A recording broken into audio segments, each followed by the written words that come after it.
Je remercie d'abord tous les acteurs qui se sont activés depuis le lancement de l'édition 2025 jusqu'à ce qu'on en arrive à quelques semaines de la cérémonie de remise des prix aux lauréates.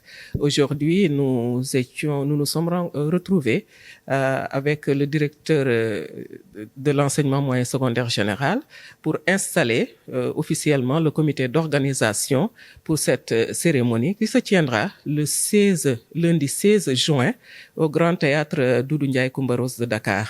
Et nous avons voulu toujours avoir une approche participative, inclusive, collaborative dans l'organisation de toutes les étapes du processus, y compris cette dernière étape de la cérémonie de remise des prix aux lauréates. C'est pourquoi tous les acteurs des différentes directions de services du ministère de l'Éducation nationale sont représentés dans ce comité d'organisation.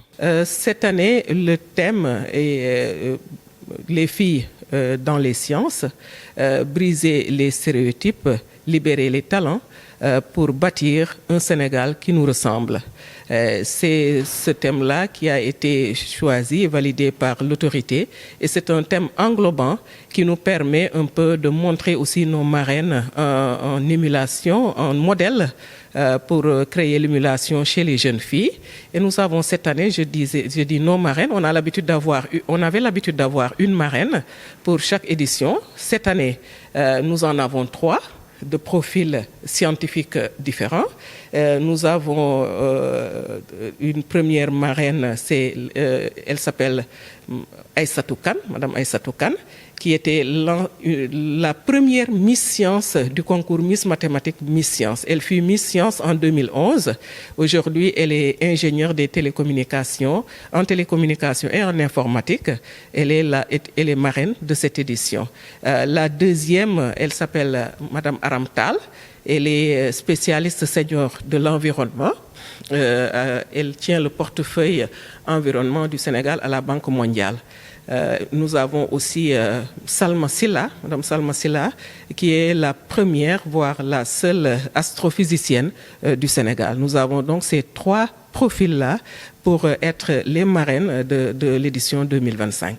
Le concours Miss Mathématiques Miss Science a atteint un certain aura qui fait peut-être que le coût de financement de l'activité peut-être est revu à la hausse. Et nous avons des partenaires, oui. Nous avons des partenaires qui ont fait montre de grande générosité. Nous avons des partenaires historiques. Nous avons des partenaires qui nous ont rejoints au fur et à mesure au fil des années. Et nous comptons aussi, nous osons compter sur l'appui d'autres partenaires qui vont encore venir. Mais le partenariat, l'aspect partenariat ne peut plus être occulté en matière d'éducation en général et d'éducation des filles en particulier. Car les partenaires, tous les partenaires techniques et financiers qui accompagnent l'éducation nationale sont engagés dans l'éducation des filles, l'éducation de filles et des garçons, mais des filles en particulier, surtout lorsqu'il s'agit de faire la promotion des sciences chez cette couche de la société qui, nous le rappelons, à cause de stéréotypes de genre, avait fait qu'elle ne s'engageait pas dans les filières scientifiques. Justement, ce qui explique aussi le sens du thème de notre édition. Nous sommes en train d'aller vers une société éducative, nous l'avons dit. C'est la vision du ministère de l'Éducation nationale d'orienter le système éducatif vers une société éducative. Et cette société éducative a besoin de l'engagement, de la participation de toute la communauté. Il ne s'agit plus d'une école qui va se limiter à l'école et des partenaires immédiats de l'école, mais ça va être une école milieu, une école communauté, une école qui va demander la participation de toutes les couches de la société pour bâtir justement ce Sénégal-là qui nous ressemble et qui nous rassemble.